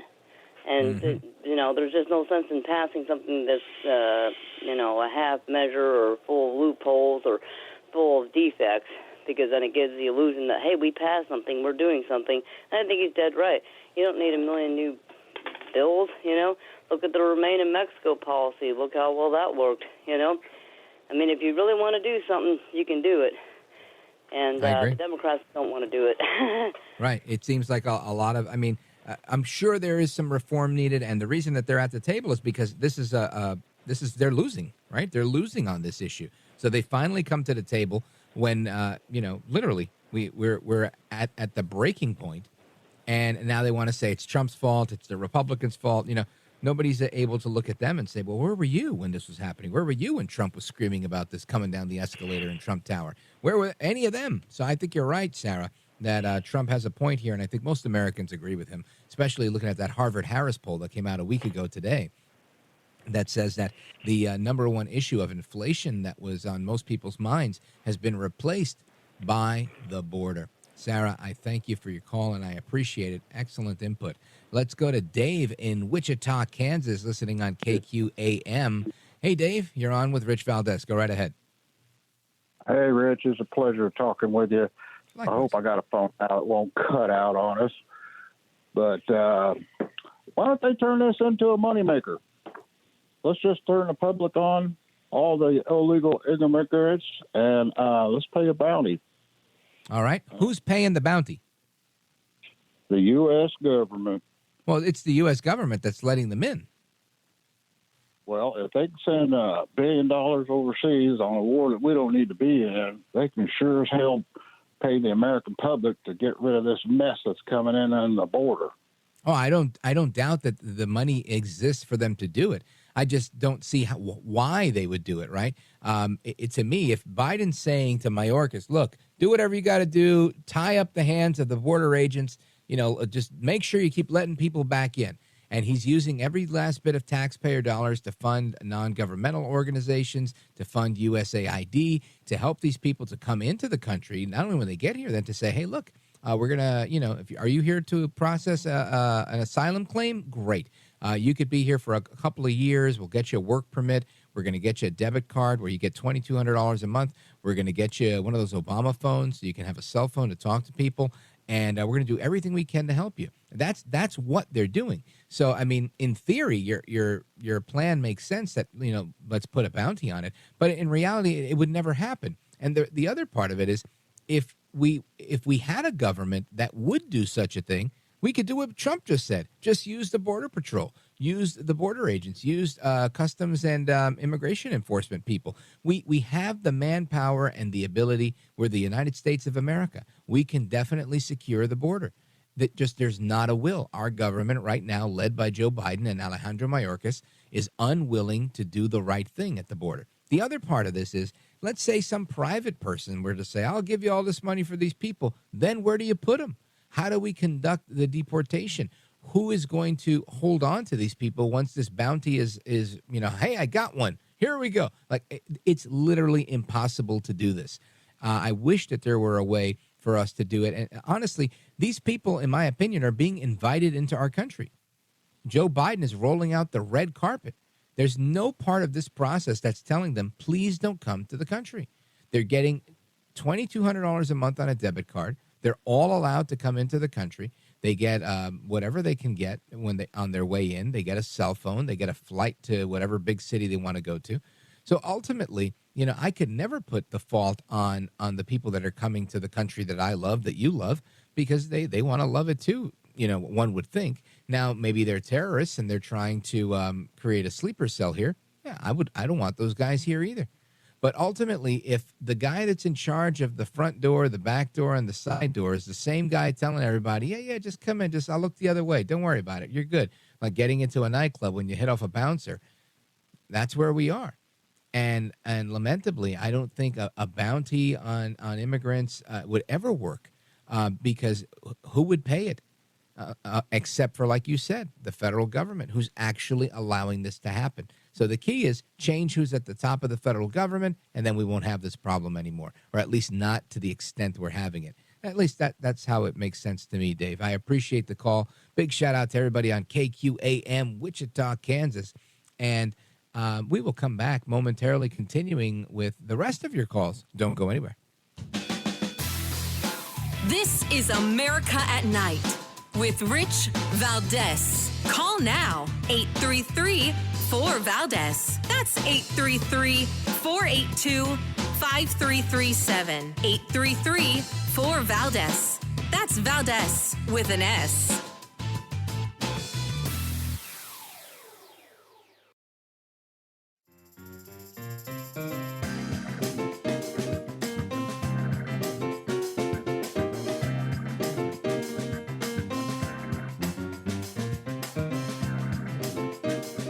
This is America at Night with Rich Valdez. All right, America, welcome back. And we continue our conversation on what's going on in America, of course, at night. And we're going to get to your calls momentarily. If you want to chime in through social media, feel free, at Rich Valdez with an S. And over the weekend, I was on Newsmax TV. I mentioned that earlier. We were talking about a number of things. The border actually was the big topic we were going to discuss, but that kind of got preempted by the breaking news and continuing coverage that Newsmax was providing on the breaking story of the 3 service members that were killed in Jordan at the hands of terrorists backed by Iran.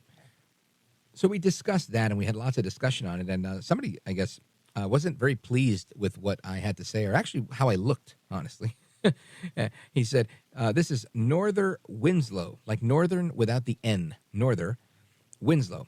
And he put a comment, and he said, you put your tie on so loose that you can unbutton your collar to show us your neck tattoo. He put neck tattoo in all caps. And you think that was a good decision? Ha, ha, ha, ha. Dude, you look like a Mexican drug dealer. Not good. Not. Okay, so my response to Mr. Winslow, and normally I follow the rule that says, don't feed the trolls because then they'll come back looking for more. But I really was curious to know. So I said, Northern Winslow, is it that Mexican drug dealers can't be conservatives too? Or is it that you don't like Mexicans, or you just bothered by people's choices for body art? By the way, what are your thoughts on liberty? I wanted to really get his take here because I understand. I was not always into tattoos myself. I always thought they looked a little dirty. And, I thought, how are you going to get a job doing that X, Y, and Z? But then I ended up in a place in life where worse than being a convicted felon is saying that you support Donald Trump. And having already said that and being on the record for that, that really limits the amount of opportunities that you have for the rest of your life. So I figured, hey, I might as well live dangerously, right? Like they say, YOLO, you only live once. So I got myself a couple of tattoos, and I actually enjoy them now. It's cool, the body art, the expression of oneself. I got a little Statue of Liberty, microphone, some headphones. It's really cool. We the people at the top of it. But my point is, I appreciate the commentary, honestly. I don't mind his critique. But I just think it's interesting, and I want to know what the rest of you guys are thinking about what's going on in the border, not necessarily about my appearance, how I look on Newsmax, but what I was talking about on Newsmax. And if you want to chime in on that, of course you can. Plus, we're talking about everything we've been discussing tonight. The phone number, 833-482-5337, 833-4-VALDEZ. Let us go to Evelyn, calling from Clarkston, Washington on KOZE. West Coast in the building. Evelyn, welcome. You're on with Rich Valdez. Hello. Hi, how are you? I'm doing great. And what's on your mind tonight, Evelyn? My mind is on this upcoming election and how we need to think back just a few years. If people could just have a little bit longer memory than a gnat on some of this stuff. Trump, I'm telling you, there was no war. Our stock markets were doing great. Our border, we were going to have a wall for the first time. You know, he didn't ask that people couldn't come in. All he wanted was people to come in the right way. He was good to our vets. We were energy independent. He supported our law enforcement. Oh, my gosh, I could go on and on. You know, he is the first president in, I think, ever that put tariffs on China. So they would have to pay some tax money or whatever. There's some kind of money that they were getting away with. There's always been a tariff situation, but he increased tariffs and made it. And again, the tariff is really an additional tax, not paid by China, if you will. It's really paid by the American that's buying something from China. So if you say, we're going to put a tariff on something, it's ultimately the buyer that pays that tariff. And it was designed to deter people from buying from China. Knowing if I buy it from here, I don't pay the tariff. If I buy it from China, I have to pay the tariff. And obviously you deter people from buying by having to pay this additional tax, if you will. Some people attack Trump saying, this was a liberal move or something Democrats would do by increasing taxes or tariffs. But I think he was spot on. I agree with you. This was the right thing to do. It was the right thing to do because when it comes to the communist Chinese, you've got to cut them off at the knees. You can't allow them to gain any more economic power, especially at the hand of more Americans giving them our money. So it made sense. And if Americans wanted to give that money away, then they would be giving it to the federal government. The Treasury would have all that extra money, and they did. And there was a lot of money that came in because people did continue to buy it from China, and that all went to the U.S. Treasury. But, of course, it did minimize certain things, and it served its purpose. Maybe not enough of its purpose, but it definitely served its purpose. And I agree with you. If we look at what Trump did and his record, just based on the facts, not on our feelings, but on the facts, he's the right choice for the next term in the White House. Hopefully the rest of America sees it that way. Evelyn, thank you for your call. It's very sweet of you. I appreciate you joining the show, and you're welcome to call anytime. Big shout out to KOZE in Washington State. Let me do one more, then we're going to do a pause, and then we're coming back for the speed round. Let's go to Sarah. Sarah's listening in New York on WGDJ. Sarah, welcome. You're on with Rich Valdez. Oh, Rich, thank you. Yes, I grew up as a Democrat in Michigan. I grew up, and then I moved to North Carolina for 39 years. I've been proud to be that. Grew up when it was great to be a Democrat. My dad worked on the railroad, musician. Anyway, bottom line, I have totally changed my dynamics 100%. Because it's gone so far left. It's nothing like what I grew up in when I had a great childhood. And I'm so supportive of, I can't believe it. I've changed my views so much from, I was one of those that didn't like the talking of Trump because I don't know why I viewed it. I'm just trying to convey that I am a huge Trump fan now because I've realized the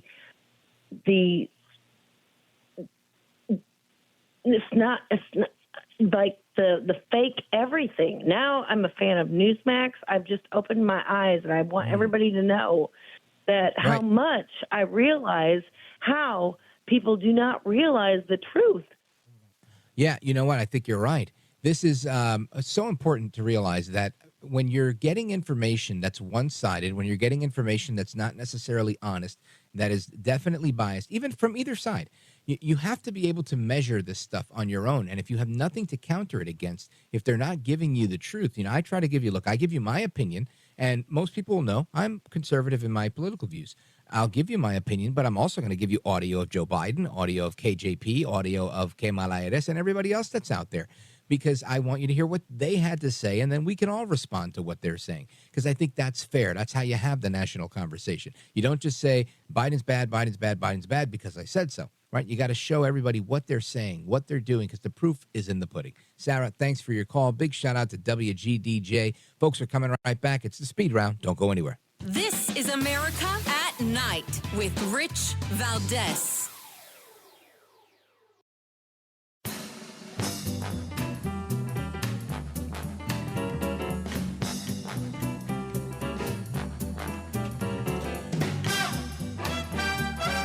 America at Night with Rich Valdez. All right, America, it is the Speed Round. Let's go to Brad, Bowling Green, Kentucky, listening on WKCT. Brad, who do you think is really in control? Well, I think it's Obama's third term because Joe Biden hadn't been in charge since day one. Yeah, I think you're right, Brad. It seems like there's a lot of people pushing his buttons and there's a lot of people influencing his decisions. And I think you're spot on with that one. Big shout out to everybody listening in Bowling Green, Kentucky, WKCT. Let's continue to Burlington, Vermont, and check in with Margaret listening on WVMT. Margaret, what do you think? Is Biden breaking the law, or do we have laws to do this already? The laws on the books for the immigration are wonderful laws. They've been painstakingly written by people. I know some of the people who wrote these laws. They're fine, and they have to be careful in the House. Johnson's hanging tough there as leader of the House. Yeah, I think you're right. What they need to do is stick to the plan that works. We have the laws on the books. We have the personnel at the border. What we've got to do is get them to allow them to work and do their jobs so that we can be a safer country. Margaret, I think you're 100% right. Big shout out to WVMT. Thanks for the call. Let's go to Janet. Janet is in Roach, Missouri on KRMS. And Janet, why do you think they're bringing in all of these immigrants? Is it for the purpose of voting? And if so, who are they voting for? I feel that in 4 years, that's when it's really going to hit the fan, with them giving them everything already, with the money, the debit cards and things like that. You think they're going to vote as Republicans? No. Who do you think they're going to vote as? I think they're going to bring them in and register them as Democrats. I think you're right, Janet. I appreciate your call. Big shout out to everybody in Missouri, KRMS. I want to give a big shout out to our buddy Paul in Zanesville, Ohio on WHIZ, our buddy Frank in Evergreen, Montana on KOFI, and everybody else that's trying to get through right now. Unfortunately, I'm out of time, but I'll be back tomorrow, God willing. Hasta la próxima. Until the next time, take care, good night, and God bless you, America. I'm Rich Valdez.